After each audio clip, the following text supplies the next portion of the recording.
Hello everyone, welcome back to my channel Sneha for CELPIP and IELTS. Now in today's video, we are going to discuss listening part 3 of CELPIP. So if you have watched my previous videos over there, we discussed listening part 1, listening part 2 of CELPIP, and we also focused on the notes making strategies for those parts. Again, today we are going to do the same thing. So we are going to look at the format of this listening part 3, and we are going to discuss about notes making for this particular part so that you have the maximum accuracy in this part. All right, so without further delay, let's begin the discussion. Now, listening part 3 in CELPIP is listening for information. And as the name suggests, here you can see it's information, listening for information.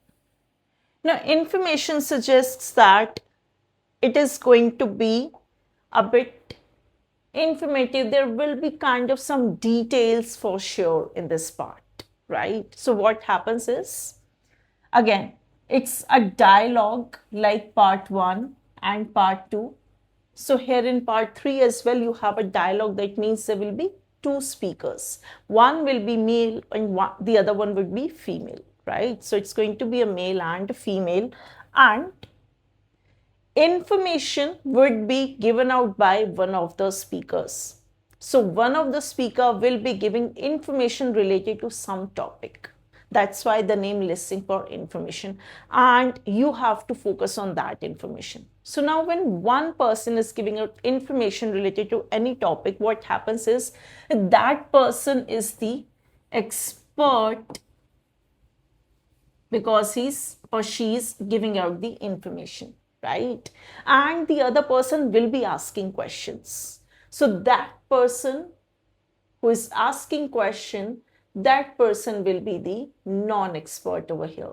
So in this reading part 3, listening part 3, we have one person is the expert and the other person is going to be a non-expert. It's listening for information. Now the scenario over here can be, let's say the expert is a store manager or a storekeeper,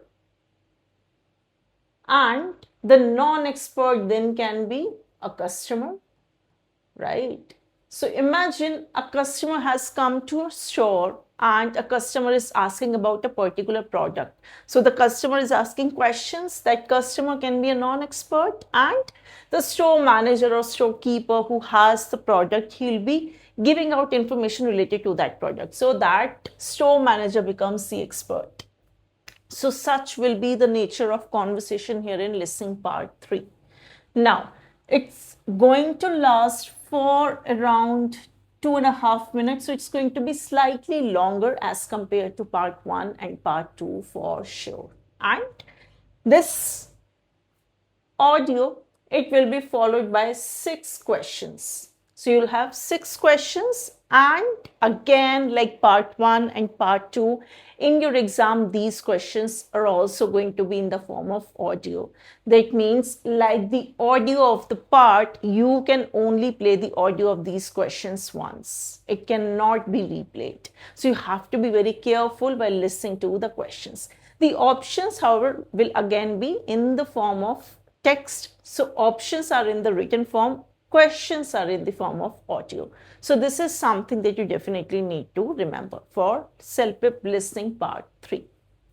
And talking about how do you take down the notes. So again, if you people remember, we discussed this thing in part 1 and part 2, that since it's dialogue, there will be like 2 people, so you can divide your notes page into 2 parts, right? M for male, F for female.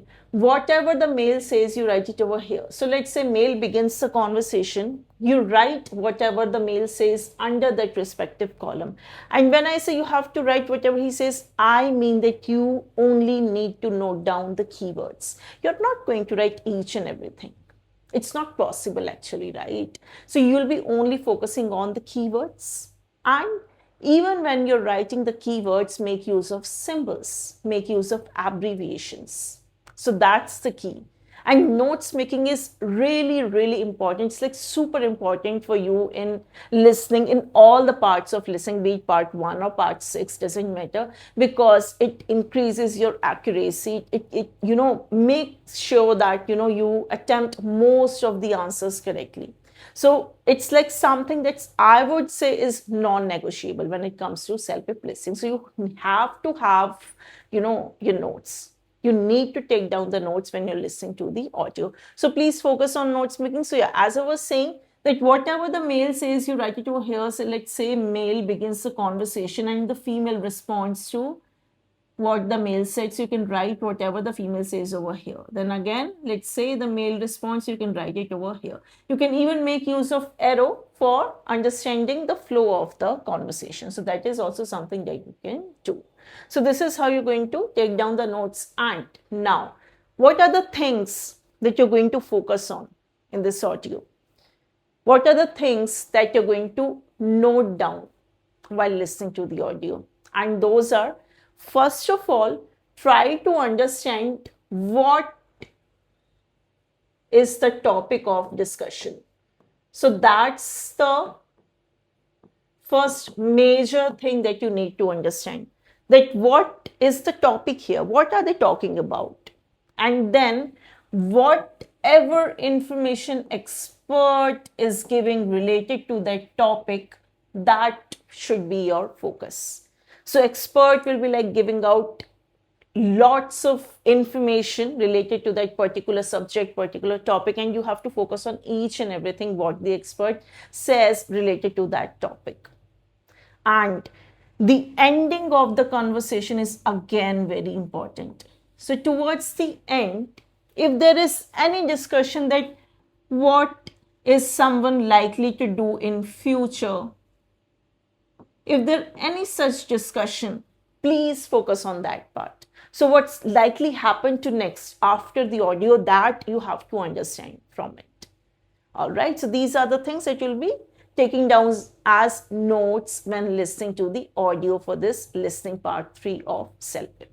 And keeping these things in mind, let's listen to the audio for this part 3.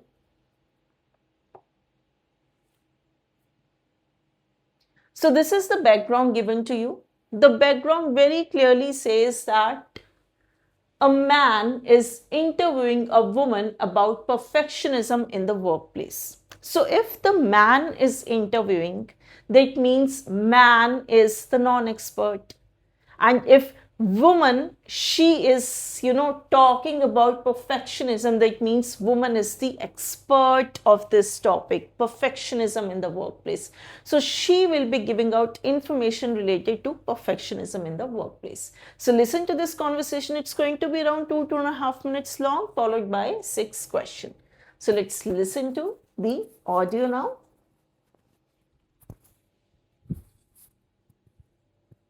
Thanks, Dr. Burns, for speaking to us about perfectionism in the workplace.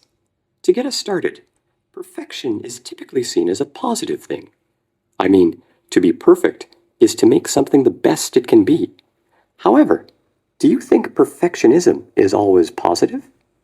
Well, not always. Although perfectionism is generally associated with success, it can also be very negative. Can you explain more about that? Our study has found that perfectionists tend to spend much more time on a task than non-perfectionists. Isn't the quality of the work better the longer you spend on a task? Not necessarily.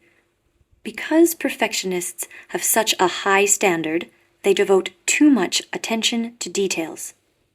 In our study, it was common for perfectionists to run out of time and fail to complete their tasks.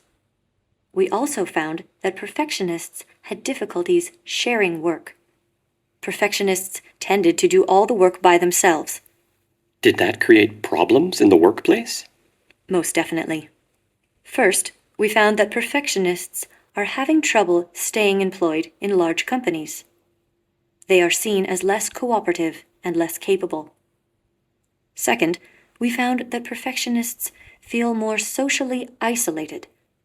This leads me to our third main finding. Those who strive for perfection in the workplace are more prone to severe anxiety and even depression. Is it fair to say that perfectionism causes stress and may even cause depression? No, it is not a direct cause. We believe time management is the key to this puzzle.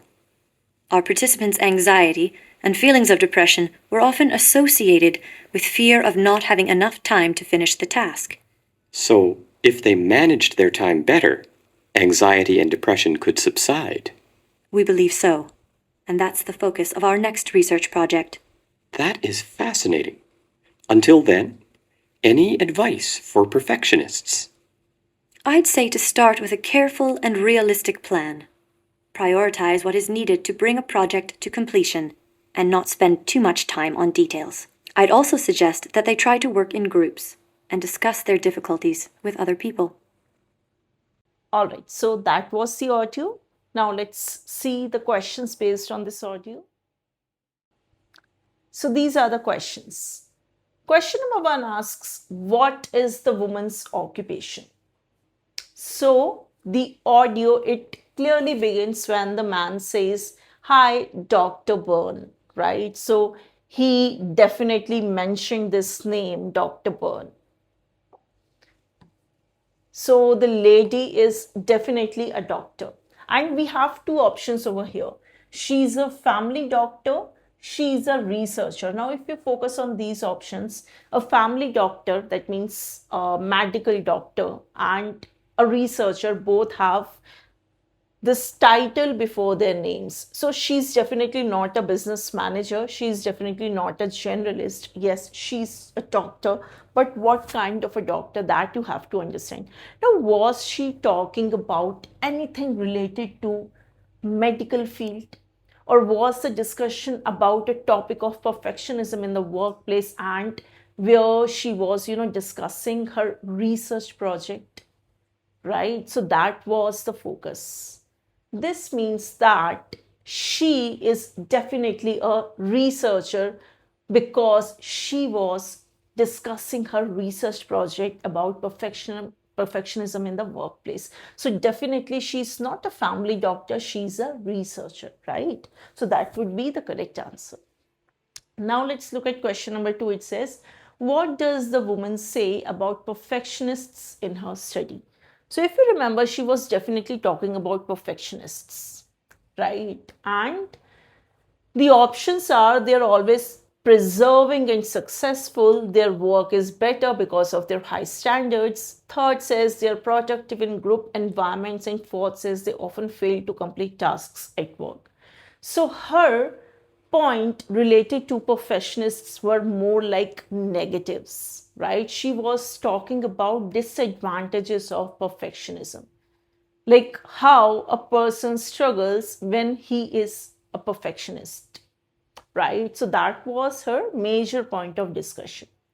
And she definitely mentioned that perfectionists, they struggle to complete tasks. They spend too much time on one task that they often fail at other tasks, right? So she was talking about failures of perfectionists. So most definitely she has, like, her most of the points were negative related to perfectionism. And on the basis of that, this would be the correct answer. Fourth one, they often fail to complete tasks at work. She clearly mentioned it. If you're not sure about it, you can go back to the audio, listen to it once again, and then come back to the question. She did not say that they are always successful because they often fail at tasks. Their work is better because of their high standards. Now, this was asked by the man, that doesn't perfectionism mean that, your work is better? And the woman clearly denied it. She said, not always. So it's not always better. That cannot be your option again. They are productive in group environments. In group environments, perfectionists, they struggle. Again, the woman very clearly mentioned it. So this cannot be the correct answer as well. They're definitely not productive. So the correct answer here would be fourth. They often fail to complete tasks at work. And then we have question number 3. According to the woman, what can perfectionism in the workplace do? So, according to the woman, according to Dr. Burns, she clearly said that perfectionism in the workplace, it can affect job stability and social life. Why so?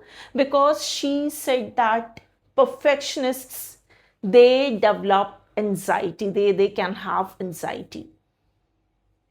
They find it difficult to stay in one job.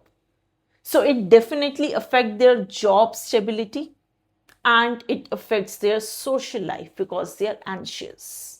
So that would be the answer. The impact of perfectionism is negative on those people. So this is the only point that talks about it. It does not reduce people's anxiety. In fact, it increases their anxiety. Then help with making friendships? No, it actually makes people isolated. Again, that was very clearly mentioned. So this cannot be an answer either. Help people with depression? No, if someone is anxious, how can it help with the depression? It is in fact doing the opposite. It's making a person more depressed, right? So that would be the correct answer, that it affects job stability and social life. Now let's come to question number 4. Why do perfectionists feel anxious? Again, it's related to that part where they were talking about anxiety related to perfectionism, and the reason that was mentioned here was perfectionists, they are anxious because they have poor time management, because they are not able to manage their time better. Why? They spend too much time on one task that they often fail at other tasks. So that means that definitely perfectionists are really poor in time management, and that is the reason why they feel anxious. Again, it was very clearly stated in the audio. You can go back to it, check for this information. So that would be the correct answer. It was not because of stressful workplace, it was not because of insufficient friendships, and it was not because they have incompetent workmates. That was solely because of their poor time management. Then we have question number 5.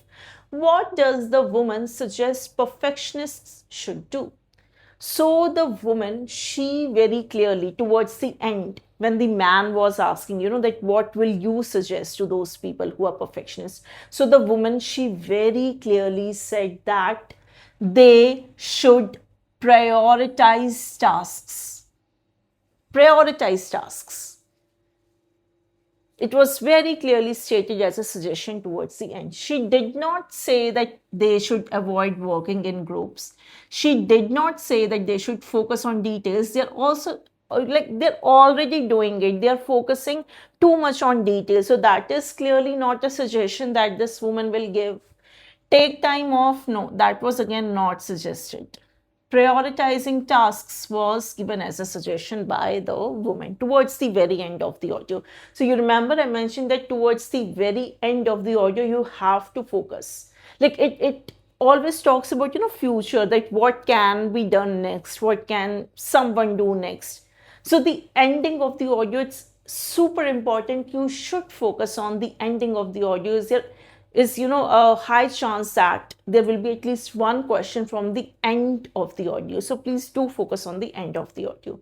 And now we have the last question, which says, what is the focus of the woman's next project? And again, it was there in the end of the audio when the lady, she clearly mentioned that her next project is only about how to manage time better and how to lower anxiety. It was very clearly mentioned by the woman that their next project focuses on better time management and lowering anxiety and depression. So that would be the correct answer. So you see, most of the questions, they were on the details, the information that was shared by the expert. And that is the focus of this listening part 3. You have to focus on what the expert is sharing. Most of the question will be based on that. Understand what's the topic and pay attention towards the end of the audio. I hope this listening part 3 is clear to everyone. If you still have any doubt, there is any question on your mind, you can type it on the comment section. I'll try to answer each and every question over there. So with that, we have completed part 3 of listening as well. And I'll be coming with many more videos. I'll be bringing many more such topics for you people, whether you're preparing for CELPIP or IELTS. Keep following my channel, keep on liking the videos, sharing the videos, and I'll see you in the next class. Till then, take care. Bye-bye.